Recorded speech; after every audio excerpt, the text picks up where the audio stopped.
Hello everyone. It gives me immense pleasure to interact with you today. First of all, I am thankful to Julelal Institute for giving me opportunity to have word with you all.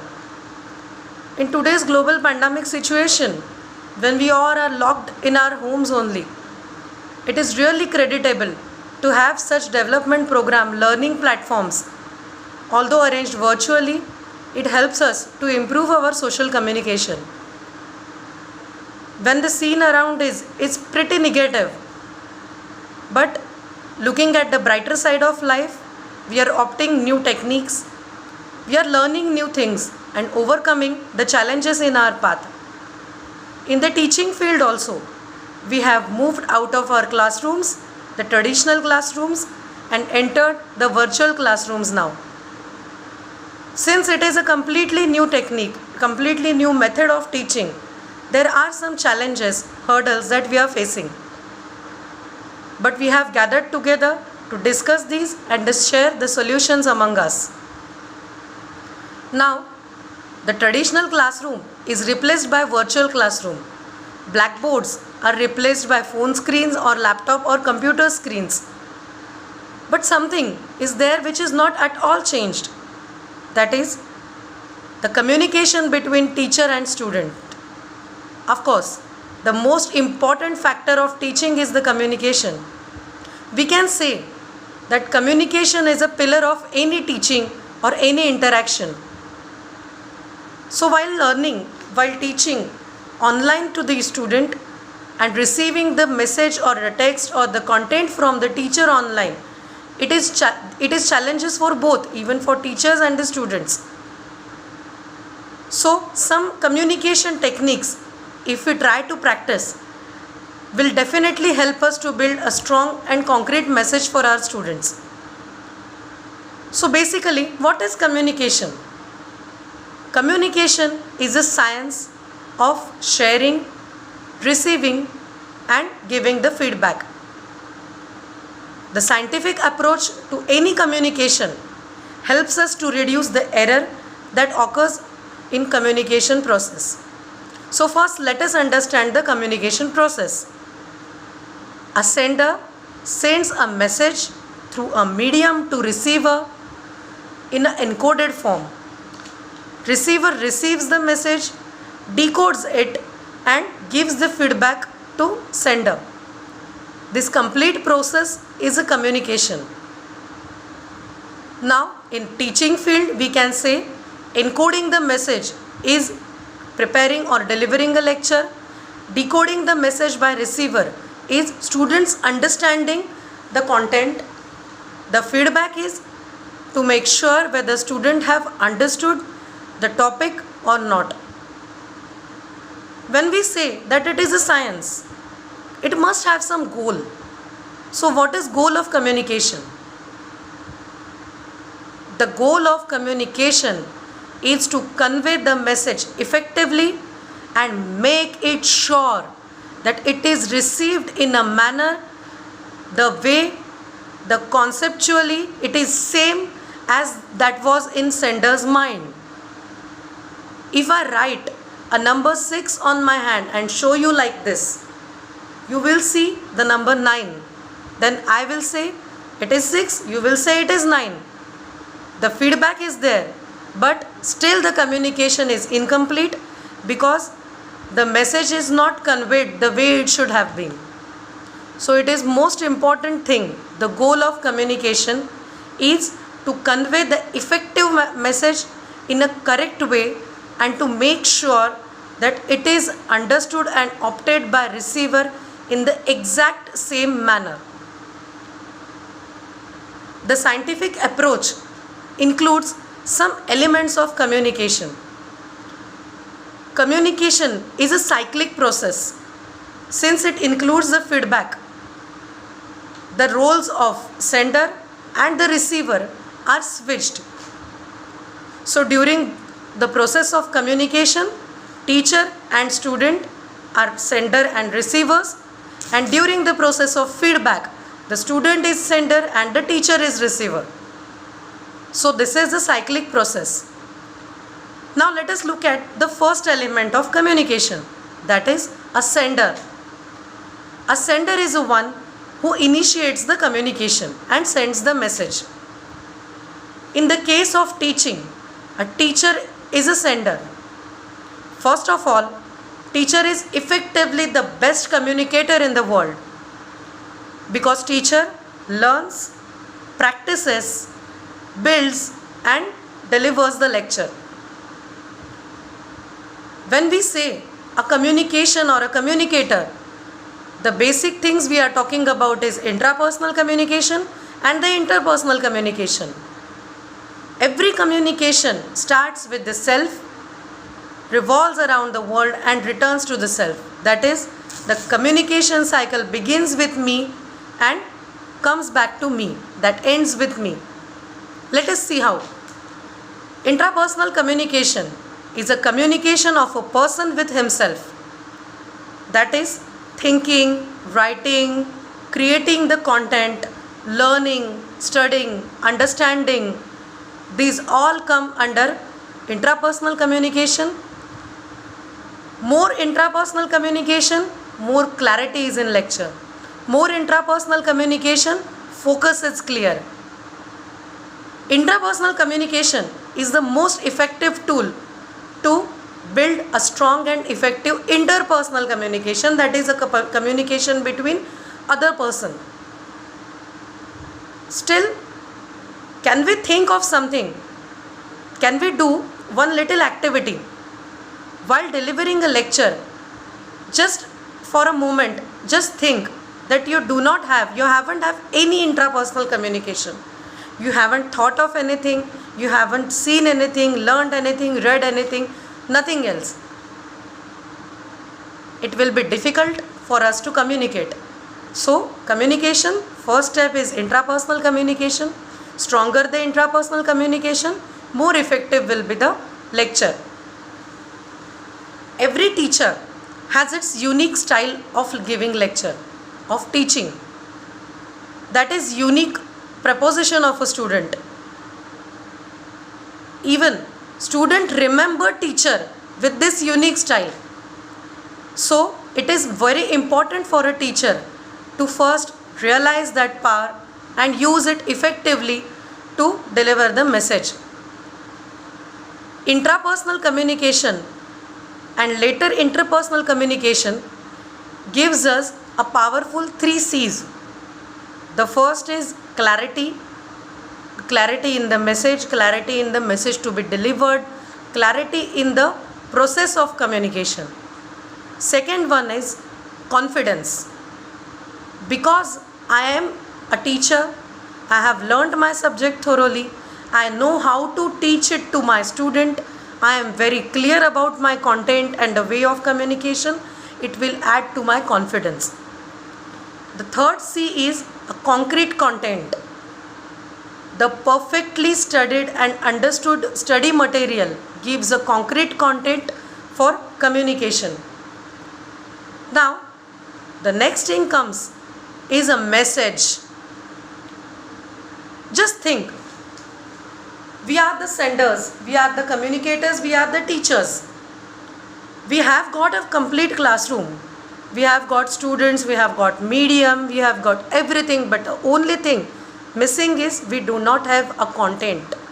We do not have a message to deliver. Then it is highly not possible to communicate, to complete the process of communication, even to initiate the process of communication. So we can say message is actually the backbone of communication. Now message can be encoded either in verbal form or in non-verbal form. Verbal message is the most important aspect in online teaching because words are everything that will convey your message very powerfully to your students. Every teacher is gifted with the power called word. Words are powerful, but with every power comes great responsibility. Proper use of words, proper use of cliche, proper use of language is most important factor in encoding the message. Otherwise, it will lead to confusion later in students' mind.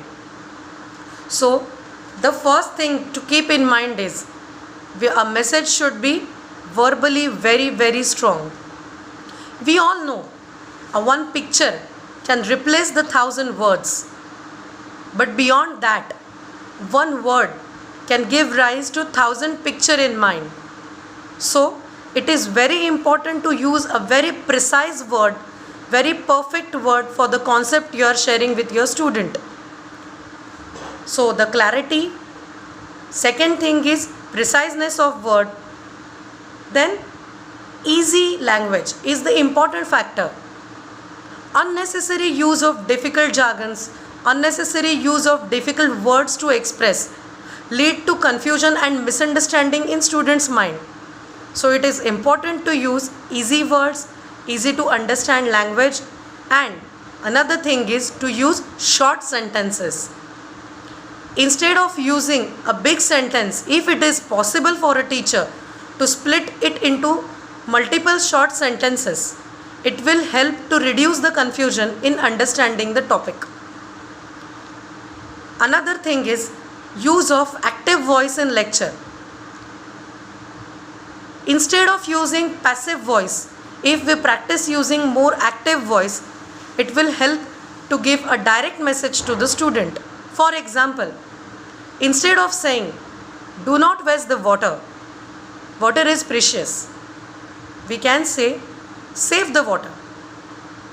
The same message, same content is delivered in less words, precise words, and with the same unchanged meaning. Next thing that comes to our mind when we are talking about verbal communication is the content.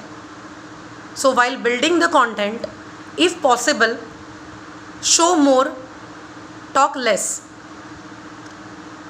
If we are able to show more the pictures, the videos, or any other tools that are available for the presentation, it will help us to make this learning process comparatively easy.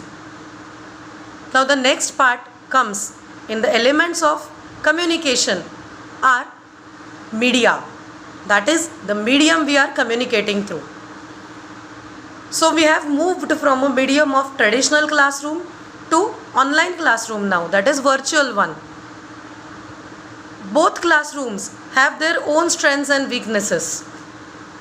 Traditional classrooms gives us opportunity to get connected with student in non-verbal manner also, that is eye contact, body language, hand gestures, reaction from students.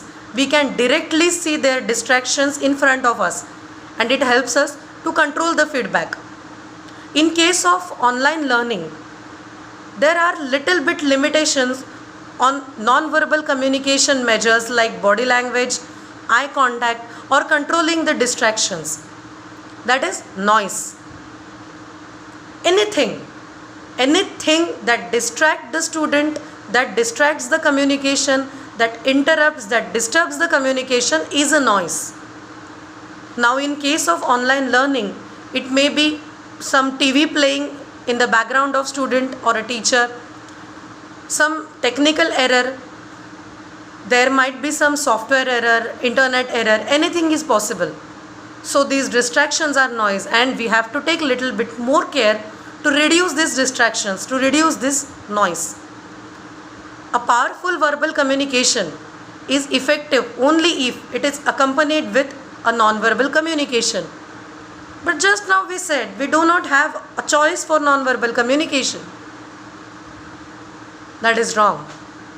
We do have a choice for non-verbal communication even in online lectures. Although we cannot use our hands, although we cannot use a direct eye contact with student, we have a factor of our voice, a factor of our communication with the voice, and that is going to be our powerful non-verbal communication stream also. Let us see how. Voice modulation, ups and downs in voice, speed of the communication. Speed of communication is very important because it highlights the importance of the factor that a teacher is talking about. Too much speed may lead to misunderstanding, too less speed may lead to boredom. So we have to maintain a pace of speed that is comfortable for teacher as well as for the student. Another thing that is important is the tone. The tone plays a very important role in any communication. Just look at this example. What's wrong? Is there any problem? This is one tone. And another one is, what's wrong? Is there any problem? The words are same. The message is same. But the difference between two tones shows completely two different moods, so as it communicates two completely different messages to the receiver. So the tone is very important aspect of verbal communication in online, even in offline also. Next thing is the pauses, where we wait, where to continue, where to take pause and where not to take pause, changes the meaning of the content. Go slow, work in progress. Go slow, work in progress. A complete meaning is changed. The first pause just shifted a word and a complete message got complete new face. So it is important to plant the pauses in a very correct manner so that it won't change the meaning of the whole content. Another important thing in non-verbal communication in online media is a facial gestures. A expressive use of face expressions, head nodding, body language helps the student to maintain the interest in the lecture. To avoid distractions, some things can be practiced by teacher so that student will be paying more attention to the lecture, like bullet journaling, planning the lecture, creating a protocol for lecture so that students will be prepared how they are supposed to follow the lecture. The next important thing is in non-verbal thing, reinforcement of the words. Putting force on the particular words, putting force on the particular phrases, repetition of the important principles or important points in the lecture will help student to understand that this is the important part of whole lecture. This is what I should not miss. This is what I should write down. These all aspects make an effective non-verbal communication even in online learning process. While giving the notes to student, we should prefer to give it in bullet forms or pointed forms. Too long paragraphs or too long sentences, student might miss some part of content in longer discussions. So if it is possible, we should opt for smaller notes, precise notes and notes in the form of bullets or numberings. The next important part is presentation. Just now we said show more, talk less. Why? Because I am a teacher and if I want to express something which verbal explanation might take too long to teach, might take a bit confusion in steps to teach, like experiments or like any process, it is better to opt for something that will explain the process better, like picture or any video or anything else. Important thing is to avoid misunderstanding from the student. Now we come to the most important aspect or whole communication process, which actually turns the communication process from linear model to interactive model, that is the feedback. What is feedback?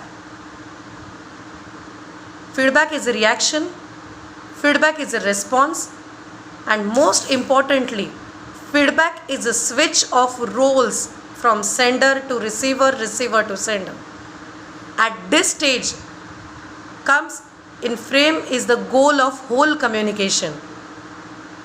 I have communicated and now it is my turn to understand whether my student have got the points the way I want him to receive. So feedback plays a vital role in the process of whole communication. Feedback can be no feedback, lack of feedback, perfect feedback or over feedback. The perfect feedback is of course the most important one. We have to avoid other types of conflicts to avoid such problems.